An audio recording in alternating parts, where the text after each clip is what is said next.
Öf aman da öf aman Kerim oğlunun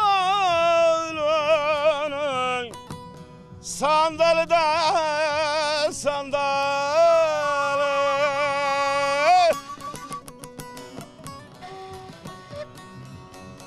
Elleme kocaram erisi de her yanı da her yanı.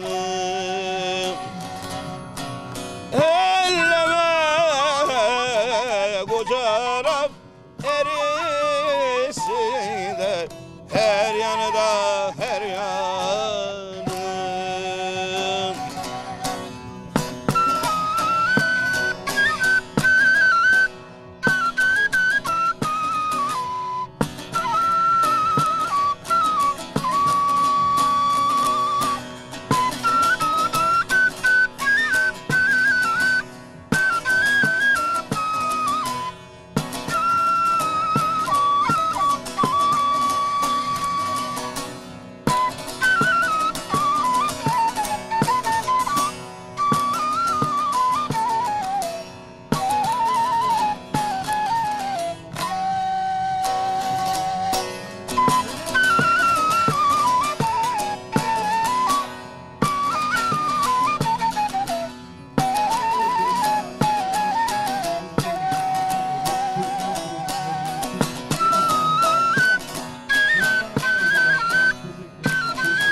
Sevgili izleyenlerimiz, Yörük Çadırımızdaki o güzel sözün sazın ardından dışarıda da ki tabii ki sazlarımız mini konserlerin devam ederken bu ezgileri duyan bir Yörük gencimiz buraya geldi ve o güzel oyunu bizler için sergiledi. Merhaba, seni tanıyabilir miyim? Merhabalar, ben Recep Öz.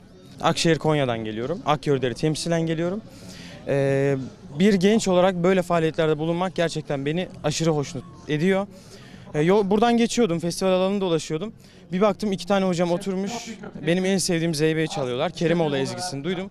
Dedim ki benim bu müzikte duygularımı ifade etmem lazım. Hemen hocalarıma eşlik ettim. Elimden geldiğince, ayaklarım, bedenim yettiğince duygularımı dansa aktarmaya çalıştım.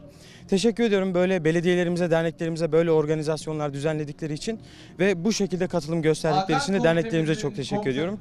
Bu alanda hiçbir şekilde olumsuz bir durum olmuyor. Ufak tefek oluyor ama onlar gerçekten bence önemli değil. Gençler olarak böyle alanlara katılmalıyız. Çünkü geleceği, kültürümüzü, geçmişimizi geleceğe aktaracak olan bizleriz. Bu yüzden genç kardeşlerimize de buradan söylemek istiyorum. Buraları yalnız bırakmayalım, buraları ıssız bırakmayalım. Buralar yarınlara gidebiliyorsa bizler sayesinde olacak. Çok teşekkür ediyorum bana da bir mikrofon uzattığınız için. Çok güzel bir gösteriydi gerçekten. Aynı zamanda dernek üyesisin. Bu derneklerin tabii ki bu kültürün yaşatılmasında ve iletilmesinde çok büyük sorumlulukları var. Senin de bir genç olarak bu dernekte yer alman ve bu kültürü yakından takip ederek senden sonraki nesillere belki de bu kültürü aktarman çok büyük bir sorumluluk. Ama inanıyorum ki çok güzel ve başarılı bir şekilde sen bu sorumluluğu yerine getireceksin. Benim halk oyunlarında bu sene halk danslarında 7. yılım. Burada kendi derneğimin kurmuş olduğu bir topluluk vardı. Orada başladım. Daha sonra akademik hayatımda orada üniversite öğrenci topluluğu vardı. Orada devam ettim. Buradan onlara da çok selam söylüyorum. Eğitim Bilimleri Fakültesi, Ankara Üniversitesi Eğitim Bilimleri Fakültesi Halk Oyunları Topluluğu. Onlara da çok teşekkür ediyorum. Gençlerimizin ilgisi nasıl Recep? Gençlerimizin ilgisi ben yeteri kadar olduğunu düşünmüyorum. Evet, gençlerimiz festival alanlarına geliyor. Fakat gençlik faaliyetleri bence yürütemiyoruz. Bunun için bir öne düşen olması mı gerekiyor ya da bir organize eden kurum mu olması gerekiyor? Bir tık daha gençlik faaliyetlerine yönelmemiz lazım. Çünkü bu kültürü yarınlara taşıyacak olan bizler gençleriz. Evet, sevgili hocalarımız da sana eşlik ettiler. Evet. Neler söyleyeceksin? Ben çok teşekkür ederim hocalarıma. Bu tarz etkinliklerde bu tarz dans ezgilerini çalmalarını ve bu kültürü yaşatmaya çalışmalarını. Ben buradan geçerken müziği duydum ve çok duygulandım. Ben müsaadeniz olursa hocalarımın ellerinden öpüp onlara bir sarılmak istiyorum. Tabii ki. Çok Ne demek? teşekkür ederim.